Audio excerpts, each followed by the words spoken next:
Hello guys, leverage edu के YouTube channel में आप सभी का स्वागत है। तो आज हम बात करेंगे कि आप क्लास 12 के बाद क्या ऑप्शंस और क्या करियर पाथ्स चूज कर सकते हैं।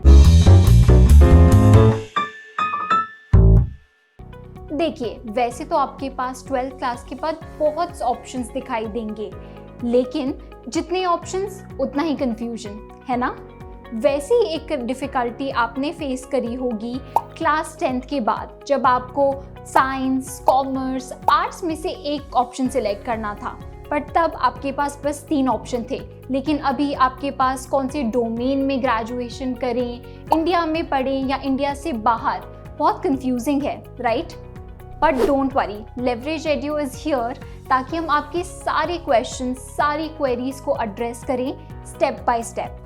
To make this confusion a little easier, we will discuss that you can study abroad after class 12th. क्यों चौंक गए ना? जी हाँ, ये मुमकिन है, बस ज़रूरत है सही गाइडेंस की और सही चॉइसेस की। फ़र्क नहीं पड़ता आप किस स्ट्रीम से क्लास 12th की है, ना ही फ़र्क पड़ता है कि आपने किस बोर्ड से पढ़ाई की है, ना ही ज़रूरत है ज़्यादा हाई मार्क्स की। ऐसी बहुत सारी कंट्रीज़ हैं जो इंडियन स्टूडेंट्स को वेलकम करती हैं to come there and study and also work. But studying abroad is not easy, it is a very complicated and long process, लेकिन we will help you understand this process step by step. सबसे पहले ज़रूरत है कि ये finalise करें कि आप किस कोर्स और किस कंट्री में जाना चाहते हैं। Your course should be related to the domain जिसमें आपने अपनी पढ़ाई की है, like management, engineering, arts etcetera. And second most important thing कि आप कौन सी कंट्री में अपनी पढ़ाई पूरी करना चाहते हो, UK, Canada, Australia, USA and New Zealand. अब इतनी सारी कंट्रीज तो हैं चूज़ करने के लिए, लेकिन हाउ डू यू डिसाइड आपके लिए बेस्ट कंट्री कौन सी है? तो उसके लिए कुछ डिसाइडिंग फैक्टर्स हैं, जैसे budget, post study work visa जो कंट्रीज़ प्रोवाइड करती हैं वहाँ से पढ़ाई करने के बाद, आईएलटीएस एग्ज़ाम स्कोर की requirement, minimum eligibility criteria and scholarship criteria. जब एक बार आपने कोर्स एंड कंट्री फाइनलाइज कर लिया, फिर ज़रूरी है कि आप अपनी कोर्स के अकॉर्डिंग बेस्ट यूनिवर्सिटीज़ शॉर्टलिस्ट करें। यूनिवर्सिटी शॉर्टलिस्ट में आपके कोर्स का duration, fees, campus, scholarship details, university ranking, IELTS exam score, backlogs mention होना ज़रूरी है। Once shortlisting is done, you can go ahead and apply. But before applying, आपको 2 important documents arrange करने होंगे along with your basic academic documents like LORs and SOP. LOR होता है Letter of Recommendation. LOR 2 type के होते हैं, Academic and Professional.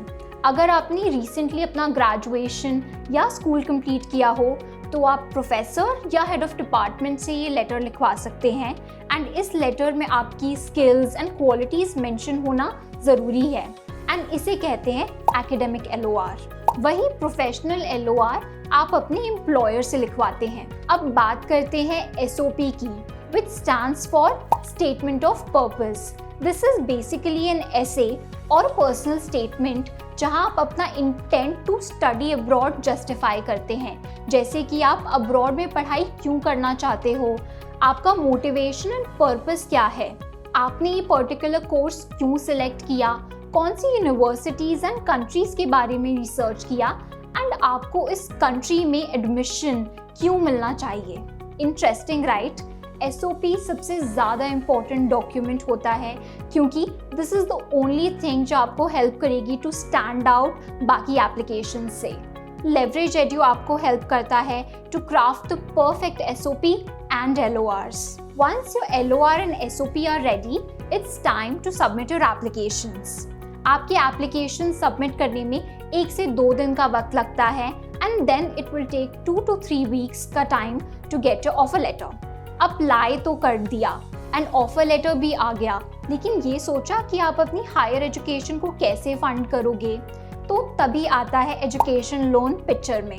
Education loan amount, interest rates, repayment terms, ये सारी बहुत कॉम्प्लेक्स चीज़ें हैं जो आप किसी प्रोफेशनल के हेल्प के बिना नहीं कर सकते। लेवरेज एड्यू के पास एक डेडिकेटेड टीम है जो आपको फाइनेंसेस सॉर्ट करने में हेल्प करेगा। अब आपने यूनिवर्सिटीज़ में अप्लाई कर दिया, फाइनेंसेस सॉर्ट आउट कर लिए, लेकिन what about English test prep? अब यहाँ ये समझना ज़रूरी है कि हर कंट्री की इंग्लिश टेस्ट रिक्वायरमेंट अलग अलग है। जैसे यूएसए में TOEFL and IELTS exam scores accept होते हैं, वहीं ऑस्ट्रेलिया में पीटी इज़ मोर पॉपुलर। आप right coaching, mock test and guidance के थ्रू इन एग्जाम्स को एस कर सकते हैं। कई कोर्सेज के लिए GMAT, GRE, SAT एटसेट्रा की भी रिक्वायरमेंट होती है। आपकी स्टडी अब्रॉड जर्नी बहुत लंबी है, इट इज़ंट ओवर येट। अभी तो आपको अकोमोडेशन, वीज़ा, फ्लाइट टिकट्स सब कुछ सॉर्ट आउट करना है। So let's talk about visa now. आपके पास ऑफर लेटर है और आप उस पर्टिकुलर यूनिवर्सिटी में जाना चाहते हो। सबसे पहले आपको ऑफर लेटर की कंडीशंस फुलफिल करनी पड़ेंगी। कंडीशंस हो सकती हैं कोई पेंडिंग डॉक्यूमेंट जो आपने एप्लीकेशन सबमिट करते वक्त सबमिट नहीं किया हो, डिपॉजिट पेमेंट, आइल्स एग्जाम स्कोर, ऐसे डॉक्यूमेंट्स। जब सारी कंडीशंस फुलफिल हो जाए, आप वीज़ा स्लॉट बुक कर सकते हैं एंड इंटरव्यू के लिए प्रिपेयर करें। हर कंट्री का वीज़ा प्रोसेस डिफरेंट होता है। जैसे यूके स्टडी वीज़ा को Tier 4 जनरल स्टूडेंट वीज़ा कहते हैं, वहीं यूएस में इसे F1 स्टूडेंट वीज़ा कहते हैं।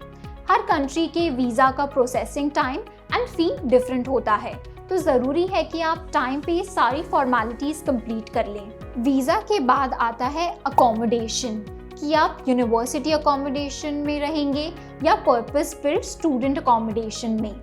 अकोमोडेशन टाइम पे बुक करना ज़रूरी है क्योंकि बहुत सारे इंटरनेशनल स्टूडेंट्स हर साल अब्रॉड में पढ़ाई करने जाते हैं एंड इनटेक से पहले काफ़ी अकोमोडेशन क्राइसिस हो जाता है। फिर हम बात करते हैं फ़्लाइट टिकट्स बुक करने की, एंड ये लास्ट स्टेप होता है यूनिवर्सिटी में पढ़ाई स्टार्ट करने से पहले। This was all about studying abroad and important steps इस जर्नी में।